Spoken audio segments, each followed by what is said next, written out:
후기 근대 미술 사실주의와 인상주의 사실주의 A 사실주의는 리얼리즘과 같은 말로 낭만주의가 보여주는 극적이고 과장된 미적 양식에 대한 저항으로부터 탄생했다.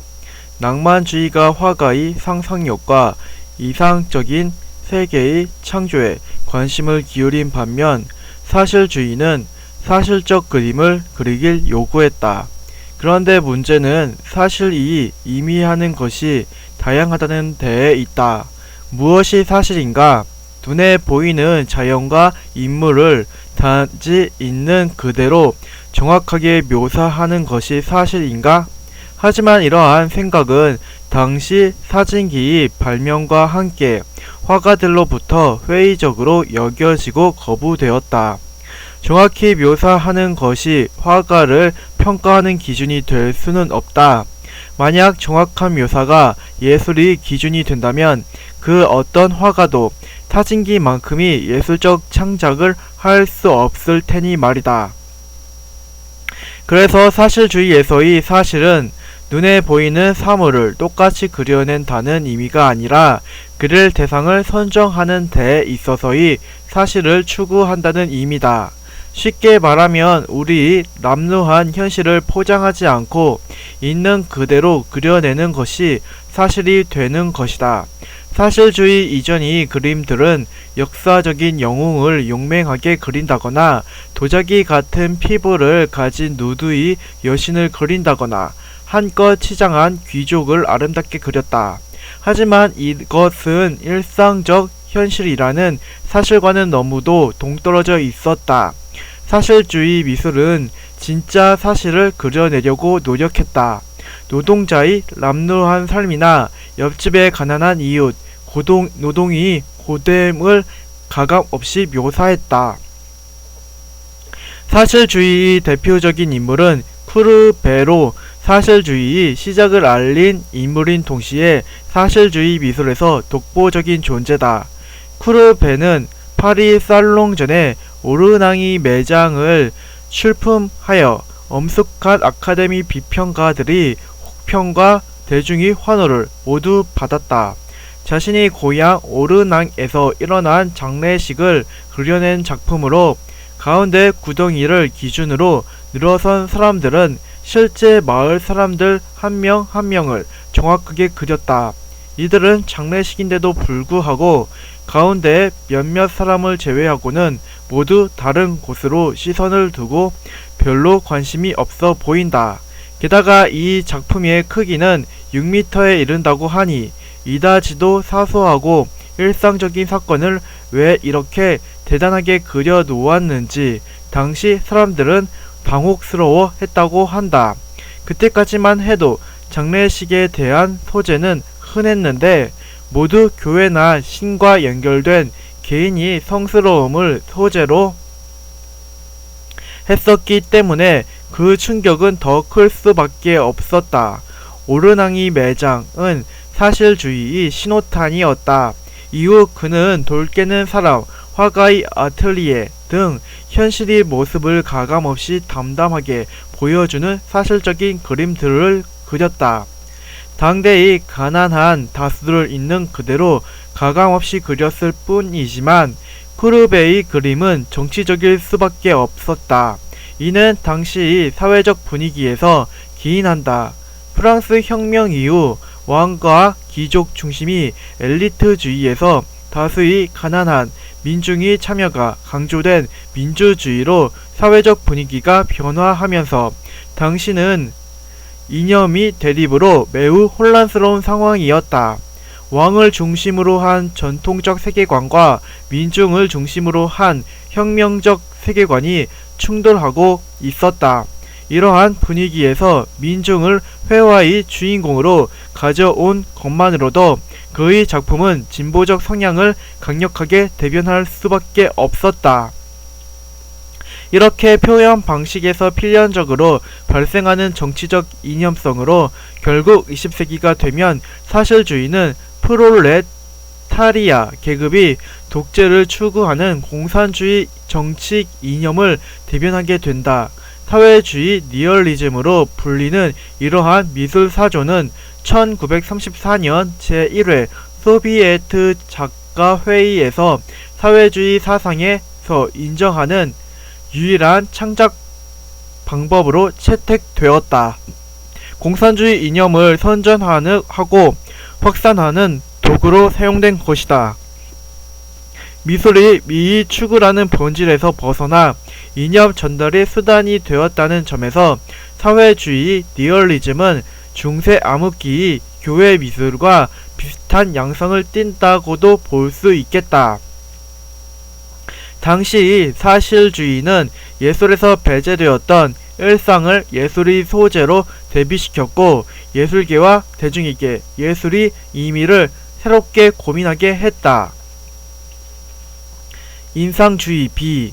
작가의 주관과 감성이 강조된다는 점에서 인상주의를 낭만주의와 같이 상대주의적 미술로 분류했으나 인상주의는 고전주의뿐만 아니라 낭만주의에 대해서도 저항하며 탄생했다. 19세기 말에 프랑스를 중심으로 탄생한 인상주의도 사실주의처럼 낭만주의의 비현실적이고 과장적인 화풍을 거부하고 일상적인 삶과 자연을 그려내려고 했다. 다만 사실주의가 민중이 가난과 노동이라는 정치 경제적인 측면이 소재를 채택함으로써 이념적인 측면이 드러난다면 인상주의는 단지 눈에 보이는 것을 가감없이 그려내려고 했다는 점에서 차이가 있다. 인상주의 화가들은 지금 이 순간 정말 눈에 보이는 것을 그리려 했다. 엄밀히 말해서 인간은 눈에 보이는 대로 세상을 보지 못한다. 보이는 그대로를 보는 것이 아닌 언어를 본다고 하는 편이 실제에 더 부합할 것이다. 예를 들어 지금 눈앞에 흰색 컵이 있다. 컵은 분명 2차원적으로 일부만 눈에 들어올 테지만 우리는 보이지 않는 컵의 뒷부분을 이미 가정하고 완벽한 컵으로 인식한다. 또한 컵의 그림자나 표면이 반사는 그다지 신경 쓰지 않는다. 컵은 흰색의 완벽한 형태로 개념화된다. 사실 우리가 본 것은 컵의 실제적인 이미지가 아니라 컵의 개념이다. 정리하자면 우리는 우리가 이미 알고 있는 개념을 바탕으로 눈에 보이는 물체를 재구성한다. 마치 세상에 태어나서 처음 그 장면을 보는 것처럼 순수하게 있는 그대로를 본다는 것은 너무나 어려운 일이다. 인상주의 화가들이 하고자 했던 일은 개념이나 이념을 걷어내고 순수하게 보이는 그대로를 그리는 것이었다. 그래서 그들은 흰색 컵을 그리는 것이 아니라 태양 아래서 이리저리 순간적으로 반짝이고 변화하는 컵 표면이 색깔을 그리려고 했다. 지금 이 순간이 컵의 인상을 빠른 분놀림으로 화폭에 담으려 한 것이다. 이러한 인상주의 화풍이 시작이면서 동시에 완성이 어떤 인물은 모네다. 그의 대표적인 작품은 인상 해돋이, 수련 연작, 일본식 정원, 루앙 대성당 등 대단히 많은데 아름다운 색채로 지금까지도 인기가 많다. 인상주의라는 용어를 탄생하게 한 작품 인상 해돋이는 모네가 고향집에서 항구를 내려다보며 즉흥적으로 그린 그림이다. 현대인이 시각으로 보면 해가 뜨는 장면이 우리에게 주는 인상을 어떻게 이렇게 잘 표현했는지 놀라울 따름이다. 하지만 당시 사람들은 이 그림을 매우 불편하게 생각했다.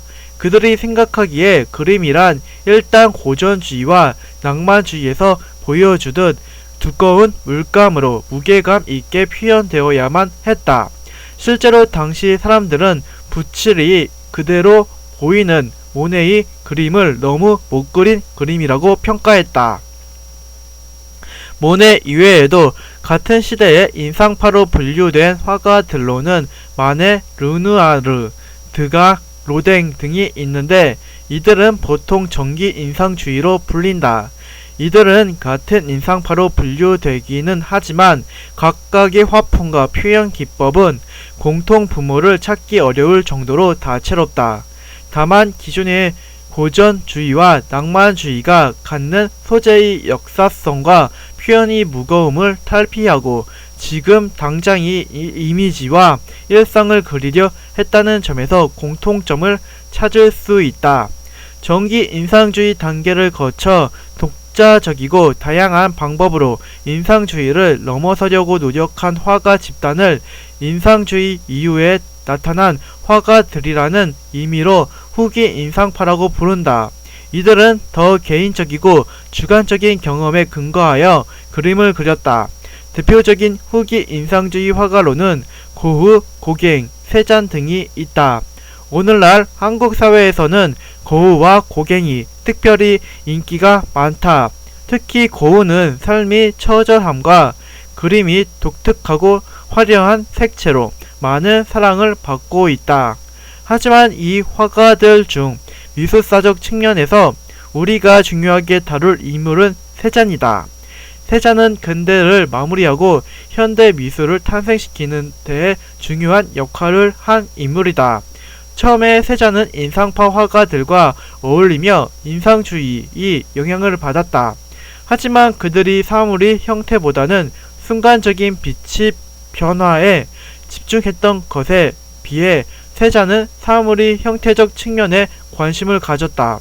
특히 일상적이고 평범한 사물들에서 견고하고 영구적인 형태를 찾아내려고 했다. 예를 들어 현실이 불완전한 사과는 기하기구로, 나무는 원기둥으로, 산은 원뿔로 환원하려 했다. 이렇게 사물의 형태와 색채에 대한 심도 있는 분석을 위해 그는 비슷한 그림을 여러 차례 반복해서 그렸다. 대표적으로 목욕하는 사람, 카드롤이 하는 사람, 생 빅투아르산 정물화는 비슷한 그림이 수없이 존재한다. 그중 정물화는 테이블 위에 사과와 접시와 꽃병을 두고 매우 다양한 방식으로 많이 그렸다. 이 그림들은 순간적으로 보면 큰 문제를 느끼지 못하지만 자세히 살펴보면 무엇인가 어긋나 있고 잘못 그렸다는 생각이 든다. 앞의 그림에는 우선 하나의 테이블 위에 헝겊천이 놓여 있는데 그 왼쪽과 오른쪽 테이블 모서리의 평행이 맞지 않는다. 실수한 건가? 그렇지는 않다. 이러한 불일치는 세잔이 잘못 그렸기 때문이 아니라 오히려 너무 정확하게 그렸기 때문이다. 실제로 사람은 시각적으로 중간이 가려진 직선을 어긋나게 보거나 물체의 수평을 다르게 본다고 한다. 그런데 이러한 실제의 불일치를 이성이 조정함으로써 논리적으로 당연하게 보고자 하는 방향으로 보이게 만든다. 세잔은 사물을 반복해서 관찰함으로써 이성적으로 시각이 조정되기 전의 상태를 하나의 화폭에 구성한 것이다. 이 외에도 세잔이 그림에서 이상한 점을 더 찾을 수 있다. 왼쪽 그림에서 보면 테이블 위에 놓여있는 체리 접시가 테이블이 수평과 어긋나서 마치 체리 접시만을 위에서 따로 보고 그린 듯 하다. 왜 이런 그림을 그렸을까? 세잔이 의도적으로 관점을 어긋나게 한 것은 그가 정말로 그리고자 한 것이 순간의 인상이 아니라 사물의 본질이었기 때문이다. 이 지점에서 세잔은 인상파와 결별한다. 인상주의가 순간적인 이미지를 빠르게 그릴 때 당연히 전제하는 것은 그림을 그리고 있는 화가의 단일한 시선이다. 인상주의를 포함한 기존의 모든 그림은 한 명의 화가의 관점에서 본 1인칭이 세계를 그린다. 이때의 주인공은 화가가 된다. 회화는 화가 중심이 세계인 것이다. 이와 반대로 세잔이 그리고자 한 것은 사물 그 자체의 본질로 그림의 주인공은 사물의 본질이 된다. 생각해보면 실제 사물은 관찰자의 시선과 독립해서 존재한다.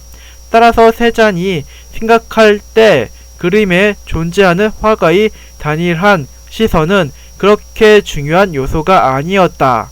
정말 중요한 것은 시간과 공간이 제약에서 벗어난 구성적 측면에서의 사물의 형태였다. 그래서 세잔이 그림에서는 다른 측면에서 관측된 대상들이 동시에 하나의 화폭에 그려진 것이다. 세잔이 이러한 선구적인 작업은 후에 현대 입체파와 추상 미술을 탄생하게 함으로써 현대 미술이 시작하는 계기를 마련한다. 근대의 미술을 정리해보자. 근대 미술은 초기와 후기로 나누어진다. 초기의 근대 미술은 이성을 중시하는 신고전주의와 감성을 강조하는 낭만주의의 대결로서 전통적인 미술적 대립의 구도를 충실하게 반영하고 있다. 후기에는 사실주의와 인상주의가 등장하며 신고전주의와 낭만주의를 모두 비판한다. 특히 고전주의와 낭만주의가 선택했던 소재의 역사성이나 종교성에서 벗어나 일상적이고 현실적인 그림을 그리고자 했던 것이 사실주의와 인상주의의 특징이다. 다만 사실주의가 노동과 민중이 현실이라는 사실을 그렸다면 인상주의는 순간적으로 변화하는 빛의 인상을 그리려 했다는 점에서 차이가 있다. 인상주의는 후기에 이르러 개성 넘치고 다채로운 천재적 화가들을 탄생시키며 실험적인 현대 미술로 넘어가는 다리가 된다. 이제 근대 미술을 절대주의와 상대주의 미술로 구분해보자. 신고전주의의 절대적 측면과 낭만주의의 상대적 측면은 각각 사실주의와 인상주의로 이어진다고도 볼 수 있다. 우선 사실주의는 감성을 강조하는 낭만주의의 과장된 화풍을 거부하고 실제 현실을 그리려고 했다는 점에서 절대주의적 측면을 갖는다고 하겠다. 하지만 사실주의가 정치적 이념성을 강하게 내포했고 이후에 사회주의 체제를 선전하기 위한 수단으로 변화했다는 점에서 중세의 그리스도교 미술처럼 절대주의와 상대주의에 포착되지 않는 논외의 미술 화풍으로 분류하는 것이 타당하겠다. 반면 인상주의는 낭만주의에 대한 거부이긴 하지만 화가 개인이 주관과 감성을 강조했다는 점에서 상대주의적 미술로 분류할 수 있다. 이를 토대로 지금까지의 미술 흐름을 정리해보자.